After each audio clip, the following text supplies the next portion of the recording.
Hey everyone, welcome back to our channel. If you're new here, please subscribe. I'd really love that. If you're returning, how you doing? What we're going to be talking about today are simple food storage meals for tight times. You could stock up for 3 months really fast, okay? And my first venture into food storage just a couple of years ago was expensive. Why? Because I felt like I had to get a lot done really quick. And I didn't know what I was doing. So I stocked up on a lot of food that was typical for our family. Cereal, granola bars, cans of ravioli, ramen, pasta, all that kind of stuff. Because I listened to certain people. And when a different kind of storm is on its way in the form of pandemic, economic collapse, or another worst case scenario that threatens your family, moms everywhere respond to their maternal instincts to protect and care for the ones that they love. Since food is at the top of our family's needs, emergency food storage is a basic, simple step to prepare. A good goal for beginners is a food storage pantry with at least 3 weeks worth of food. And that food should be nutritious, appetizing to your family, inexpensive, and simple to prepare. Now, if you are losing sleep over scary headlines in the news, empty grocery store shelves, there's no time to waste. Use coupons and grocery store sales to get the most bang for your buck, right? And examine your budget for any expenses that can be eliminated to free up some funds for your prepper food storage, okay? So let's do some math. Initially, planning for 3 months worth of meals is a little intimidating because it's planning for 90 breakfasts, 90 lunches, 90 dinners, right? However, when you first start with a 3 months food storage menu, very, very simple meals, you can accumulate quite a bit of food very quickly and frugally. So these are some factors that will affect your food storage meal plans. And they are the size of your family, okay? So how many do you have in your family, in your household right now? Not thinking about, well, if I'm going to have to help others. Do not think that way right now. Just focus on who is in your household. Is it just you and your husband? Is it just you, your spouse, and your child? Or do you have a family of 4? Do you have a family of 6? Or are you like me and you have a family of 8? Okay. What is the size of your family? The ages and appetites of your family members. Okay. Now, if you have picky eaters like I do, okay, this is going to be a little bit more difficult, okay, like it is for me, okay, but try to find that middle ground, okay, where, everybody's going to be happy, okay. So now let's look at your budget, okay. Now, food preferences, okay. Then is there anybody in the household that has allergies or food sensitivities? Okay. And I'm talking about gluten. I know actually some people that are actually allergic to preservatives. Yes. So keep that in mind as well. And you're probably saying to yourself, people are allergic to food preservatives. Oh yeah. Oh yeah. That is actually one of the worst food allergies you could possibly ever have. Okay. And it's not something that an EpiPen can save. Swear. So, moving forward,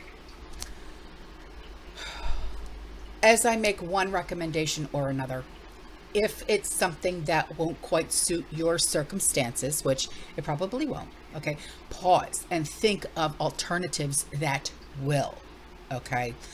The overall concept is keeping things simple, inexpensive, easy to prepare, and something that you can duplicate. All right. Everyone in your household should be able to prepare most or all of these basic meals, even if it's just mac and cheese, even if it's just noodles with butter, even, you know what I'm saying? Even if it's just a rice bowl or soup or peanut butter and jelly or whatever, okay? So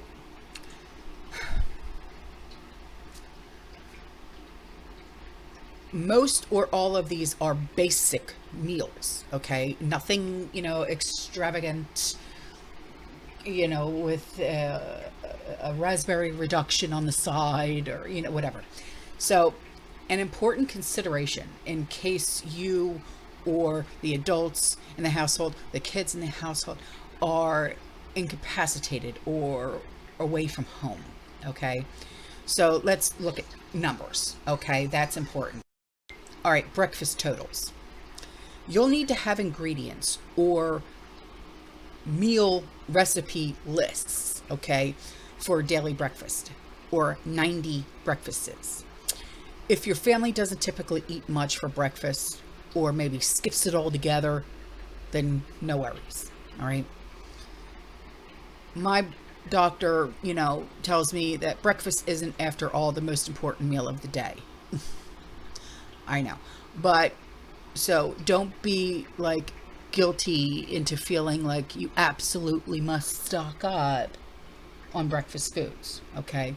Of course, if you have young ones that are, going through growth spurts and stuff like that and hungry kids in the household like I do, then this meal is probably it's not an option you must have, okay? At least cereal bars or cold cereal or, pancake mix, or, things like that, okay? So considering that one large 42-ounce container of oatmeal has about 30 servings, okay? Even if we're going with the single packets, okay, of like the quick roats or whatever the case may be, okay?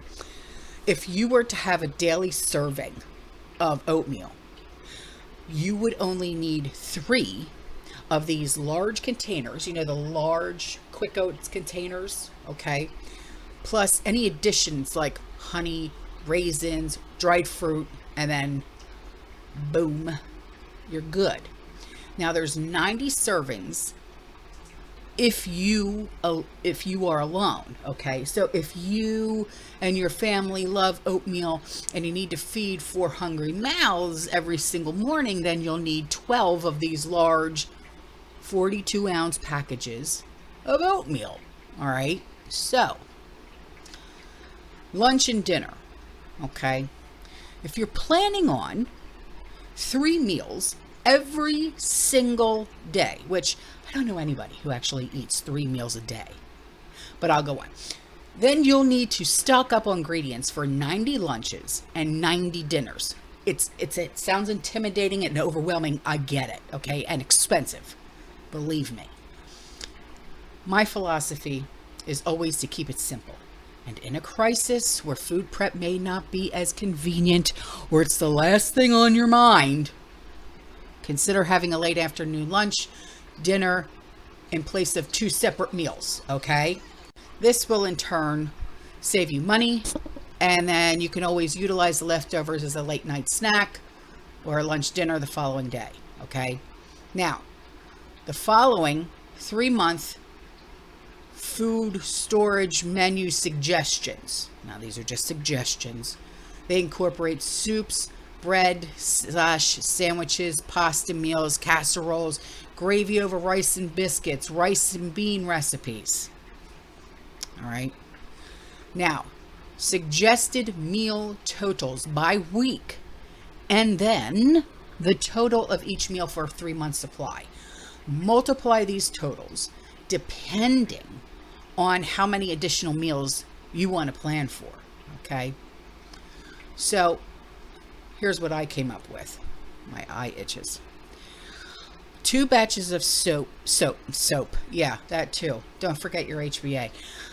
Soup per week, it equals out to 24 soup meals.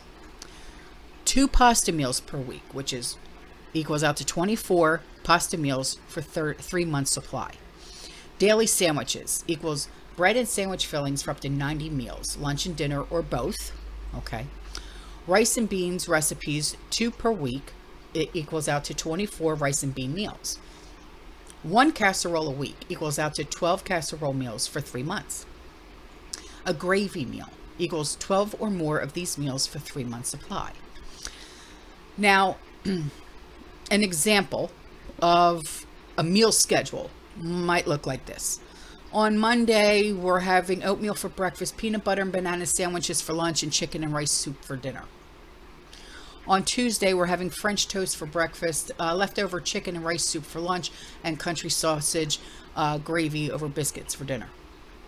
On Wednesday, eggs and leftover biscuits for breakfast, tuna sandwiches for lunch, and a macho Mexican rice for dinner. On Thursday, oatmeal for breakfast, leftover macho Mexican rice or in a tortilla for lunch, and spaghetti for dinner. Let's see, Friday, cold cereal with a protein powder drink for breakfast, peanut butter and jelly sandwiches for lunch, and potato and kale soup for dinner. Saturday, leftovers for breakfast, grilled cheese sandwiches for lunch, pasta with Alfredo sauce for dinner. Sunday, pancakes and eggs for breakfast, chicken salad sandwiches for lunch, and tuna casserole for dinner. Now, to get you started with putting things together so you can have your 3 months food storage, there are some simple ways to stock up, okay? One hearty dish that serves up a high level of nutrition that can be super frugal is soup. You can never go wrong with soup. I don't care who you are.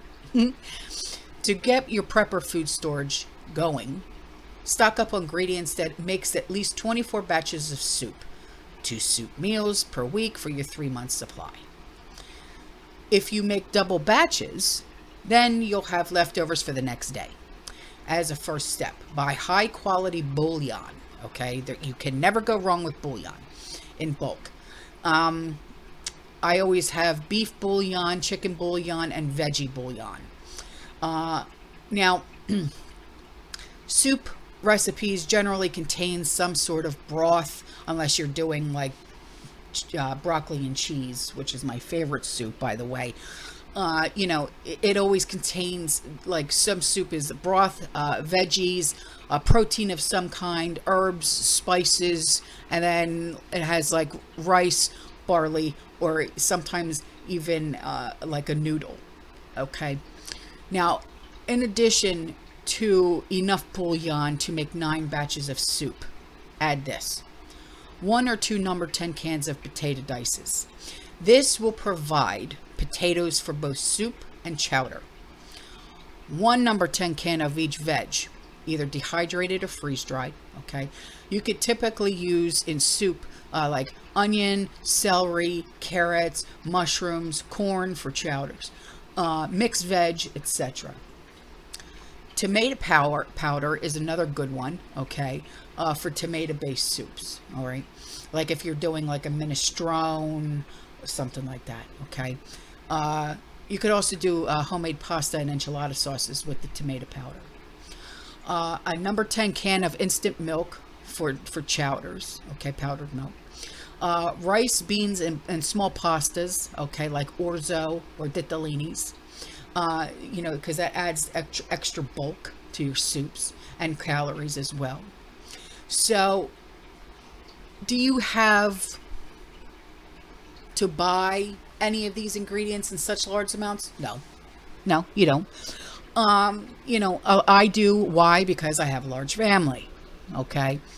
But in the long run, they'll end up lasting longer, and it'll be more cost effective. But go for store-bought cans of soup if that's what it takes to get you going. I get it.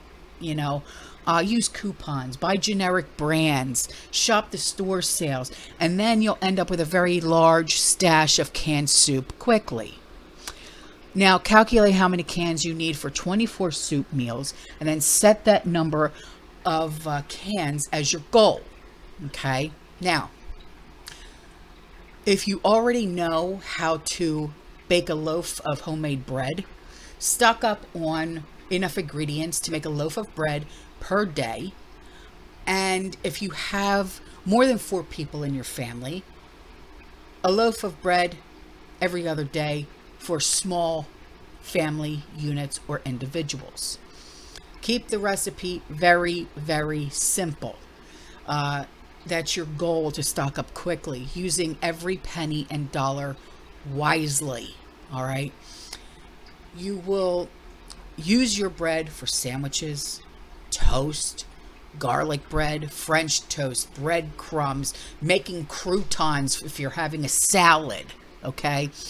You can buy flour and store it in an airtight container.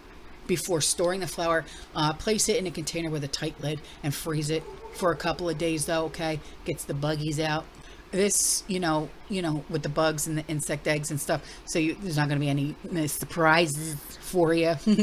So stocking up on wheat is also desirable because it has a much longer shelf life than flour. And once you have wheat, you can grind only the amounts that you need each and every day or each and every week, and you'll always have fresh flour. And if you're like most people, you don't know how much, I'm sorry, it's not that. You don't know how much to buy when it comes to like wheat berries and stuff like that. So, because that can be a little hard to calculate when you're first starting out. Okay. So, pasta meals are very inexpensive and they're very versatile. So, along with a pasta itself, you could buy 24 jars or cans of ready-mades, or you can buy, like I do, enough ingredients to make 24 batches of homemade sauce and can it. Okay, so there's, different ways of doing it. Okay. But if you're like me and you're Italian, you make your own sauce. So plan on eating at least a hot veggie and a slice of garlic bread with each meal. And this utilizes your homemade bread and your hot veg. Can either be from your stash of dehydrated and freeze dried, canned or frozen veg from the grocery store, or from your garden. So a batch of white gravy or Alfredo or sausage gravy is easy to whip up. Okay, get your flour, milk, and some form of fat, either butter, bacon, grease, or oil. Get a number 10 can of sausage crumbles and make your own sausage gravy, served over some homemade biscuits. That's a yummy meal. And if you're stocked up on ingredients for bread, you'll only need to add a can of shortening for the biscuits. And if you choose to stock up on oil, make sure you know how to extend the shelf life of oil. Okay. Use butter as your fat, add a little bit of garlic and some salt, and you've got a nice white sauce to pour over your pasta. And add some cooked veg, and you have pasta primavera. So plan on a white gravy meal at least once a week with a couple of biscuits and gravy breakfast thrown into the mix. A good white gravy is the basis of a super hearty meal. And since the ingredients are probably in your kitchen right now, you might as well start practicing making a batch right now. Okay. So once my fridge was almost empty and I had a hungry kid or kids ready for dinner, I cooked up several pieces of bacon, chopped them up, and used them, the bacon grease for a batch of that gravy, that white gravy. When I tell you, okay, mix the bacon back into the gravy, poured over some toast. Heaven, when I tell you. Okay, this also works with rehydrated sausage crumbles. Okay, so let's talk about tuna and chicken casserole. It's a simple, budget-friendly dinner. Very food storage friendly. Multiple ingredients. Multiply the ingredients in your recipe times 12. in order to serve it once a week for 3 months. Keep in mind that the size of the tuna cans have been decreasing. It's called shrinkflation, but you already know that. Much like the containers of ice cream that keep getting smaller and smaller. So you might have to buy more cans of tuna in order to have the same amount of actual tuna, okay? So in order to make this once a week, buy 12 cans of soup, 12 cans of sliced mushroom, or use freeze-dried mushroom, and splurge on a number 10 can of freeze-dried jack or mozzarella and some other ingredients that you personally like in your casseroles, okay? So now let's talk about rice and beans, and they're budget friendly, okay? So the classic meal of rice and beans is versatile, and the ingredients can be stored for years. But keep in mind that the repetitive meals can be boring, so stock up on variety of beans. Buy the multi-bean mixes, different types of rice, but most importantly, stock up on spices, herbs, seasonings. Keep them in a dark, cool place for the longest possible shelf life. Tongue-tied, mom brain. Yeah, that's what I'm going. So for more simple dinners, my favorite thing to do is to go on Pinterest, okay? There's multiple places on Pinterest to find some really great recipes. That's where I get a lot of my really great ideas from. Just choose a recipe, multiply the ingredients by 12, start shopping. Prepper food storage can be simple and something that everyone can do. Your dinner menu will be complete with a soup and chowder twice a week, a pasta meal or 2 each week, tuna or chicken casserole, white sauce, and veggies served over noodles, 2 dishes of rice and beans, voila, okay? Now, breakfast should be the simplest meal of the day, depending on your household though. And your breakfast can be very small meals, consisted of leftovers, or the same few recipes, meals, again and again and again. But for example, like on a weekend, you might make a large, say 9 by 13 pan of hearty oatmeal-based protein bars. I love doing those. And have them available for quick breakfast along with coffee, milk, or a protein powder drink.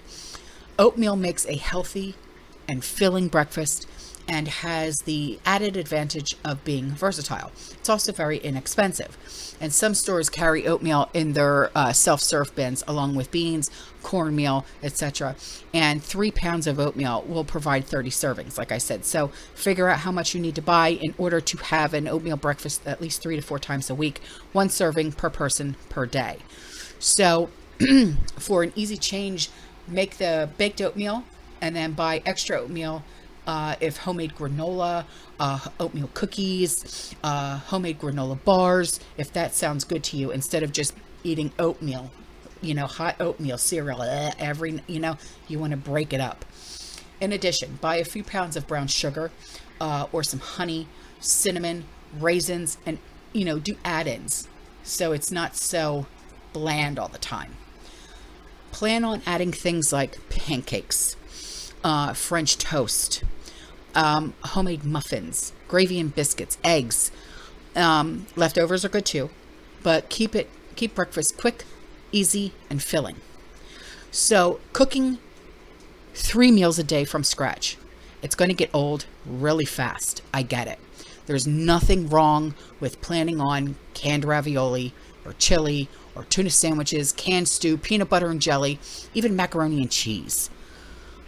One category of food you will find yourself having to shop for over and over and over and over again is fresh foods like butter, milk, produce. So I understand that freeze-dried food is pricey. I get it, but it's worth it. And it can be used in so many different dishes, in so many different ways. It truly is worth it. And when it's rehydrated, it melts and tastes just like, like even with the cheese, it tastes like the real cheese. And in my opinion, it's worth splurging on just a can or two. It really, truly is. And then using it as a luxury ingredient sparingly, okay? It's worth it. It truly is. So finally, make sure you have at least one alternative way to cook your food and heat up water. If a sun oven is too pricey, I get it, okay? Many people use solar cookers. Many moms have a rocket stove. I have my gas grill, plus I have my fire pit. Okay, I have a rocket stove. I have, you know, different ways to do it. Should your power go out or energy rates skyrocket, cooking a few meals off the grid is smart. All right.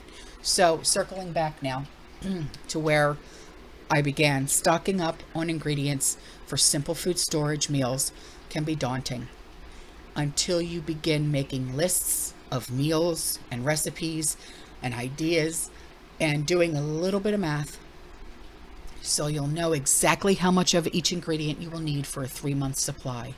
And remember, keep it simple, keep it frugal and easy to prepare. Your prepper food storage will build quickly, and you'll be prepared for the next everyday emergency and worst case scenario. Okay? All right, guys, I'm out of here. I will see you in the next one. You stay safe, you stay positive, you keep prepping, and as always, fear less. Ciao.